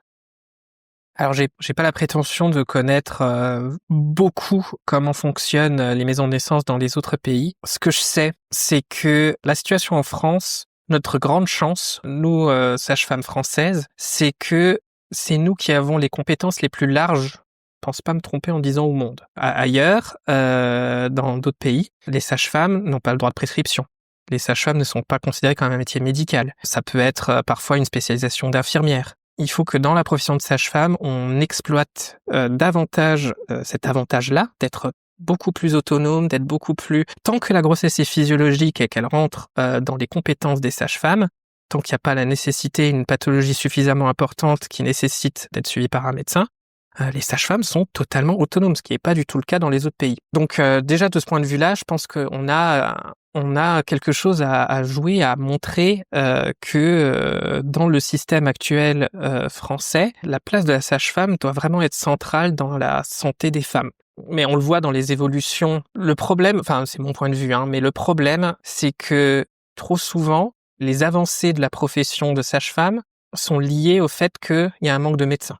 Il va manquer des gynécologues médicaux, on va leur donner le suivi gynécologique. Il va manquer de gynécos qui font des IVG, on va leur dire vous avez le droit maintenant de faire des IVG chirurgicaux. En fait, les avancées viennent du fait que comme il y a un manque quelque part, on va nous donner, je prenais là par exemple aussi le fait qu'on puisse tous vacciner. Ça vient pas du fait que d'un jour à l'autre, ils se sont dit mais oui, mais les sages-femmes, c'est très bien, elles pourraient être tellement vaccinées. Non, c'est juste qu'il y avait un tel manque de professionnels pour vacciner qu'ils ont élargi aux sages-femmes, aux pharmaciens, et on voit que ça a un effet très très positif. Mais s'il y avait pas eu un manque, ou si on n'avait pas mis la sonnette d'alarme pour dire voilà, les seuls médecins n'arrivent pas à le faire, il faut qu'on élargisse, ils l'auraient pas fait. Et concernant les maisons de naissance, si les maternités tournent, il y aura pas de problématique. Je trouve que ce qui est difficile, c'est de convaincre les politiciens, alors qu'on a des problèmes au niveau budgétaire, etc., de se saisir de cette question-là. Je suis désolé de dire ça, mais comme on s'occupe de femmes qui vont bien, ça n'intéresse pas les politiques. Et c'est compliqué. Du coup, il n'y aura pas un gros lobbying de laboratoires pharmaceutiques, parce que comme c'est pas des gens malades qui vont dépenser plein d'argent dans des médicaments, du coup, c'est compliqué aussi pour eux de... Voilà, on n'a pas de soutien, même si chaque hôpital en France aurait une maison de naissance, on fera toujours un faible pourcentage de naissances en France parce que c'est pas le but des maisons de naissance de pallier aux maternités. Le but des maisons de naissance, c'est d'offrir une palette plus large aux patientes. Ce que tu disais tout à l'heure, c'est que normalement, l'idéal, ce serait que chaque patiente, à partir du moment où elle a un diagnostic de grossesse, on lui dit, voilà, vous avez un diagnostic de grossesse, on fait un bilan de santé pour voir quelles sont ses possibilités d'accouchement, et si elle peut avoir toutes les possibilités, lui dire voilà, vous avez ce type de maternité, il y a les types 1, 2, 3, vous pouvez accoucher en public, en privé, vous pouvez accoucher en maison de naissance, vous pouvez faire le choix d'accoucher à domicile, vous pouvez faire le choix d'accoucher où vous le souhaitez, et nous on fera au mieux pour vous accompagner dans votre choix. Donc ça, ce serait l'idéal. Le monde parfait. Mais pour ça, effectivement, il faut que on soit reconnu pour ce qu'on fait. Et donc là, c'est là d'où viendrait peut-être l'utilité de la recherche, ce qui est très compliqué pour la profession de sage-femme. Et c'est pour ça que moi, aux étudiants, on essaye de les pousser un peu à ce que on veut pas que toutes les sages-femmes soient chercheurs, mais si il y en a une par promo, un 30e de la profession qui se dit oui, mais moi je veux faire de la recherche, je veux montrer que notre travail de sage-femme, il est utile, il permet de mieux soigner les femmes, on fait de la prévention.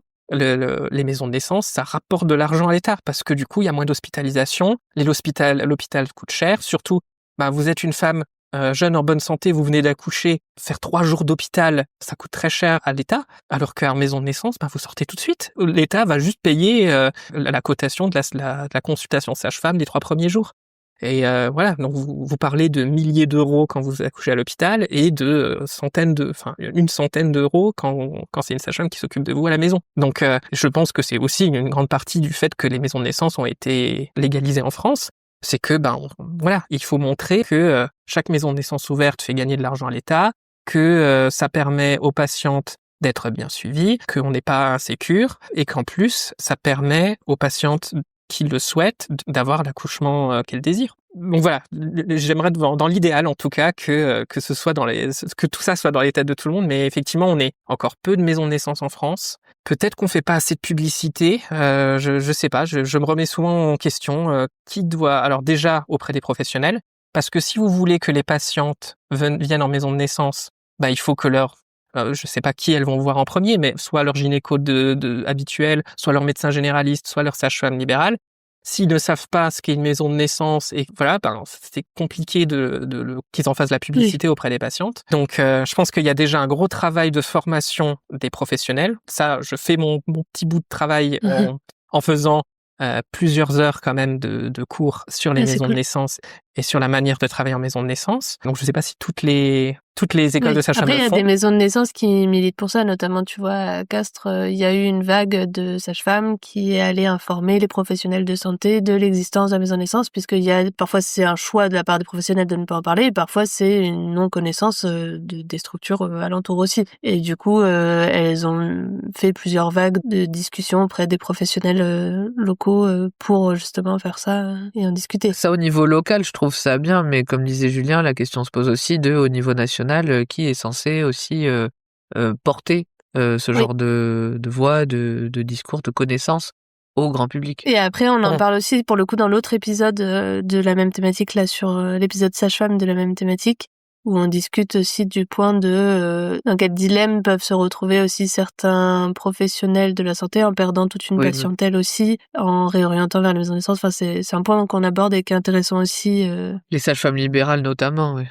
Le problème, c'est que de toute façon, mécaniquement, quand il y a des changements comme ça va prendre du temps. Il faut s'attendre à 1-2 générations pour que ça change réellement. On sent aussi, moi je ressens en tout cas, je sais pas si c'est pareil partout en France, mais en tout cas moi je ressens que la nouvelle génération de gynécos s'intéresse aussi à toutes ces questions-là, est plus ouvert aussi à toutes ces questions et aux liens. Je pense que notre relationnel, en tout cas de l'expérience que j'en ai, le relationnel gynéco-sage-femme s'améliore vraiment beaucoup et il y a une vraie reconnaissance de notre profession de la part des gynécos et ça c'est très agréable pour nous sages-femmes. Pour compléter ce que je voulais dire, c'est que tant que les sages-femmes ne font pas de recherche, parce que dans le monde médical, la preuve que vous faites du bon travail, c'est les articles scientifiques. Tant que dans des articles scientifiques, il n'y a pas noté que les maisons de naissance ont démontré ça, ça et ça. Au niveau médical et scientifique, personne ne pourra le voir. Alors donc, ce qui est très bien, c'est qu'il y a eu l'expérimentation avec les travaux d'Anne Chantry qui, eux, ont été publiés et qui a permis, du coup, de démontrer la sécurité des maisons de naissance et ce qu'on y fait, etc. Mais c'est vraiment très axé sur sécuritaire pathologie. C'est prouvé que travailler en maison de naissance, accoucher en maison de naissance, ne n'apporte pas plus de mal. Donc c'est ça qu'on a réussi à démontrer. Et maintenant, ce qui est beaucoup plus difficile, ce que les gynécos ne feront pas, et donc c'est aux sages-femmes de faire, et c'est aux sages-femmes de maisons de naissance aussi, d'avoir des liens aussi avec la recherche pour démontrer que ce qu'elles font, c'est bien, et a des vraies vertus dans la bonne santé. Comment on arrive à mieux prévenir les maladies, comment on arrive à mieux prévenir les pathologies qui arrivent, comment on arrive à prévenir les problèmes de dépression postpartum, les problèmes de baby blues, voilà, enfin toutes ces choses-là, et puis les difficultés aujourd'hui avec les pressions sociales, les réseaux sociaux, le fait d'être parent, c'est compliqué. Comment on accompagne ça? Donc vraiment tout cet accompagnement à la grossesse, à l'accouchement et à la parentalité, je pense que les maisons de naissance sont extrêmement bonnes pour les patientes qui ont la chance de pouvoir en bénéficier, mais on n'a aucune preuve.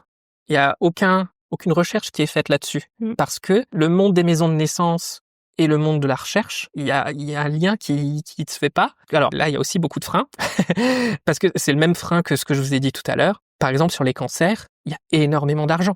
Parce que les chimiothérapies, voilà, le Covid, les vaccins, vous avez bien vu qu'il y avait un enjeu énorme, donc déjà de santé publique, mais un énorme enjeu d'argent. Et c'est pareil pour toutes les recherches. Et effectivement, malheureusement, si nous, sages-femmes, on prend pas, il y a que nous qui nous intéressons à cette question-là, malheureusement, parce que les médecins, c'est pas leur travail. Les médecins, c'est des professionnels de la pathologie. Eux, leur travail, c'est de diagnostiquer, soigner les pathologies. Nous, on est les professionnels de la physiologie, c'est à nous, de sages-femmes, de prendre cette question à bras-le-corps et de montrer que s'occuper des femmes enceintes, même en bonne santé, le fait de s'occuper d'elles, de les accompagner, de gérer leurs problématiques de santé, même si c'est pas des pathologies avérées physiques, il y a aussi toute la dimension mentale, etc., qui est très importante et qu'il faut pouvoir gérer. Et les maisons de naissance, le fait de faire du one-to-one, le fait de connaître les patientes, moi qui ai une expérience de l'hospitalier, c'est surtout ça que je me suis rendu compte depuis que je travaille avec des sages-femmes de maisons de naissance, c'est que quand je voyais les patientes à l'hôpital, déjà je les connaissais pas, à moins qu'elles arrivaient pour leur deuxième, leur troisième, mais ça change pas grand-chose parce que je connais pas spécifiquement ni leur intimité, ni comment elles vivent, ni leurs difficultés. Je les ai pas suivies pendant 9 mois, même des fois beaucoup plus largement, maintenant qu'on a le suivi gynécologique, etc. Le fait de bien connaître les gens, leurs problématiques, leur vie, ça permet de vraiment faire de la santé et des soins vraiment à la personne et de les adapter à la personne, à chaque personne. Et ça, à l'hôpital, c'est impossible de le faire parce que on n'a pas le temps déjà d'apprendre à connaître les gens aussi bien, et on va vraiment à l'hôpital venir gérer une problématique sur le moment, très ponctuelle, et on va pas gérer la personne dans sa globalité parce qu'on n'a pas le temps de les connaître, et c'est pas ce qu'on demande à l'hôpital de toute façon. Mais par contre, en maison de naissance, c'est ce que vont rechercher souvent les patientes aussi. C'est de rechercher une plus grande proximité, que la sage-femme qui soit là présente ce jour-là pour l'accouchement ou qui suit la grossesse les connaisse bien, vont aussi traiter leurs inquiétudes, leurs peurs, ce qu'on fait plus difficilement. Je dis pas qu'on le fait pas à l'hôpital, mais on a souvent moins de temps et moins, même si les professionnels font tout ce qu'ils peuvent, on a souvent plusieurs patientes, d'autres choses à gérer à l'hôpital, et on va souvent gérer surtout les problèmes médicaux qui sont là sur le moment. Voilà, la différence aussi qu'on peut avoir à la maison de naissance, et ça, tous ces soins complémentaires qui sont déjà très peu reconnus par la sécurité sociale et qui sont du coup mal payés pour les sages-femmes, parce que souvent les consultations de sages-femmes sont longues.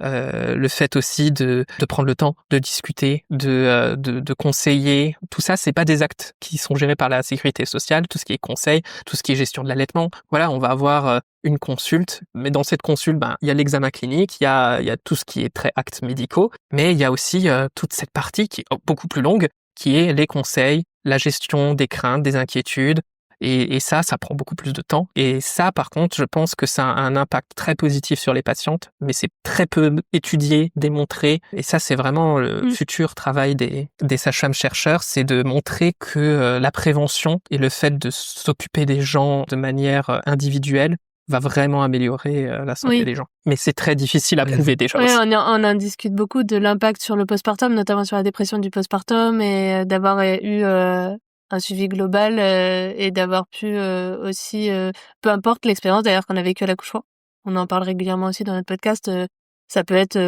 par transfert et finalement par césarienne, mais le type de suivi impacte beaucoup la façon de réceptionner ce qui s'est passé aussi. La relation au soignant. Et du coup, de commencer après, sa parentalité avec ou sans des freins déjà.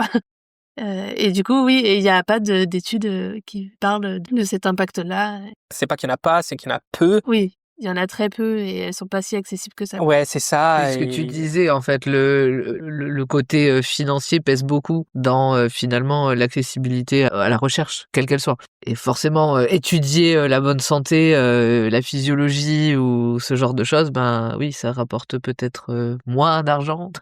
Et pourtant, j'ai tendance à croire que si on prend soin de la population et si justement on axe une part de la recherche sur le bien-être et le soin en général de la bonne santé, en fait, à moyen long terme, ça fait gagner de l'argent. Mais bien sûr. Mieux vaut prévenir que guérir. C'est ça.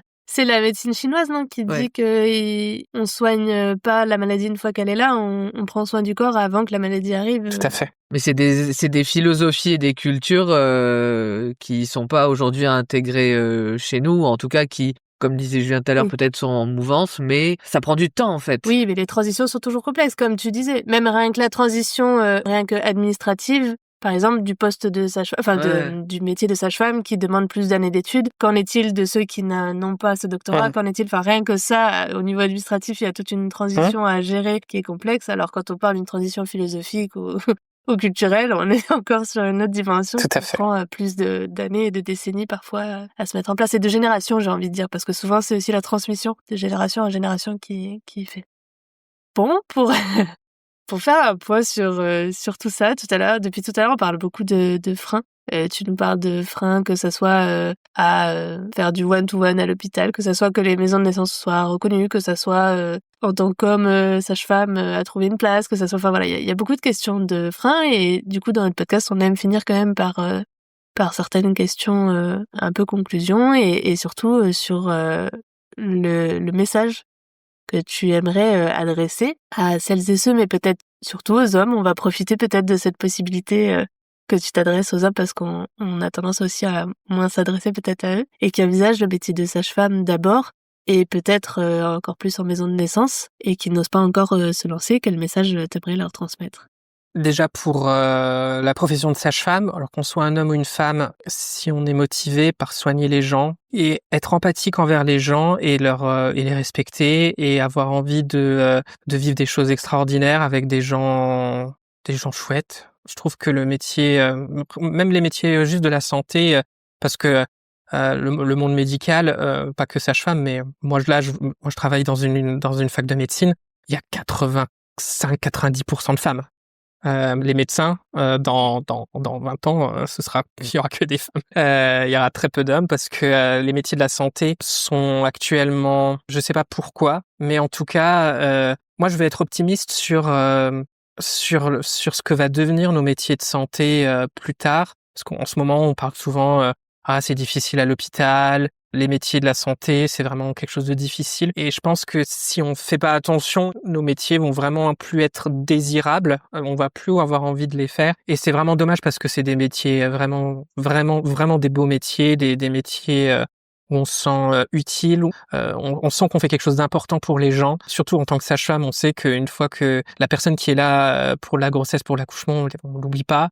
Donc il faut qu'on fasse attention aussi à ce qu'on dit, à ce qu'on fait, etc. justement pour ça. Mais du coup, voilà, le fait qu'on est important pour les gens, même si on est là ponctuellement, même si on est là pendant un petit temps, on fait des choses importantes pour les gens et ça c'est vraiment chouette. Donc qu'on soit un homme ou une femme, ça ne change rien. Il faut faire attention quand même à l'intimité des gens, à la pudeur des gens, le regard d'un homme sur une femme, le regard qu'une femme pense qu'un homme peut avoir sur elle. Enfin voilà, faut réfléchir à tout ça. Il faut prendre en compte ça, c'est important.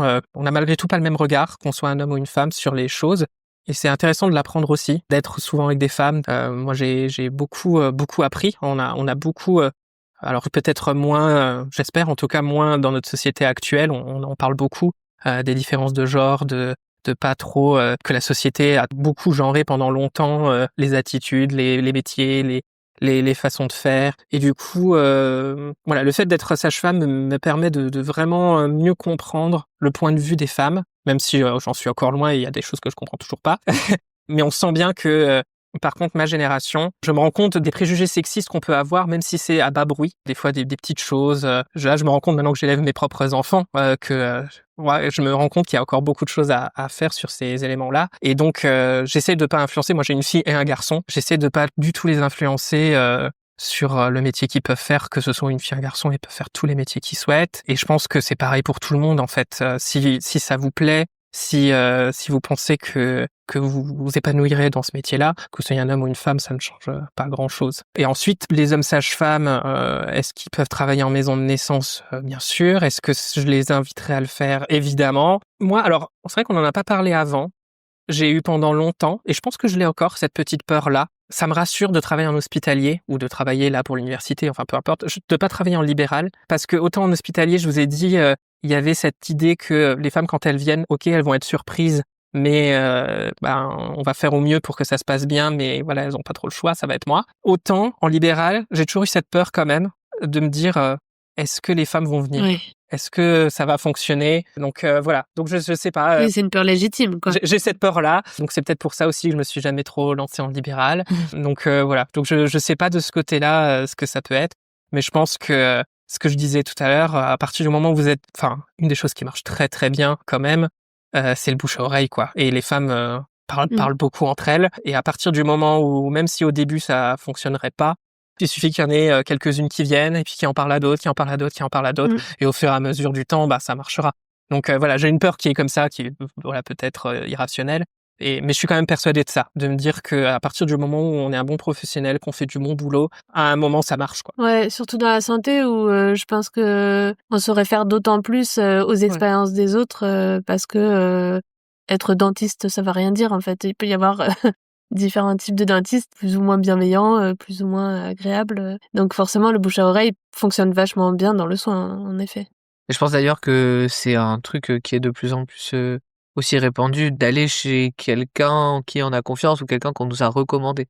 J'ai l'impression en tout cas que ça fait un peu plus partie des mœurs aujourd'hui que ce que ça pouvait l'être il y a quelques décennies en arrière. Tout à fait. Ouais.